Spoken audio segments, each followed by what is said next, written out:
KCR party పెట్టిన మొదటి రోజు నుంచి ఈ పార్టీ ఉండద్దు అని కోరుకున్న వాళ్ళు వచ్చాడు మంది ఉన్నారు. ఒక్కడు కాదు, మనం ఉండద్దు, ఉంటే నడవది, వాళ్ళ కథలు వాళ్ళకి ఇరికే. అట్లా కోరుకున్న వాళ్ళు, మనం పోవాలని కోరుకున్న వాళ్ళు, మన పార్టీ నాశనం కావాలని కోరుకున్న వాళ్ళు పోయిన తప్ప మనం మాత్రం మంచిగానే ఉన్నాం.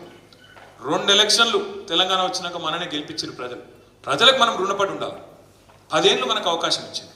వాళ్ళకు రుణపడి ఉండాలి, వాళ్ళ రుణం తీర్చుకోవాలి.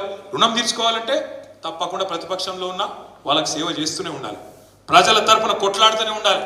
కాంగ్రెస్ పార్టీ ఏవైతే హామీలు ఇచ్చిందో అమలు చేయకపోతే ఈ చింతపండు అవుతుంది అన్నట్టు బ్రహ్మాండంగా ప్రజల తరపున వాళ్ళని చైతన్యం చేసి నడిపిస్తూనే ఉండాలి. తొందరలో పార్టీ కూడా కార్యక్రమాలు ఇస్తుంది.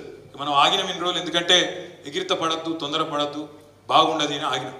కానీ నాకు తెలిసి రాబోయే కొద్ది రోజుల్లోనే మన పార్టీ పెద్దలు, మన అధ్యక్షులు కేసీఆర్ గారు కూడా నియోజకవర్గాల వారీగా అందరికి టైం ఇస్తా అని చెప్పి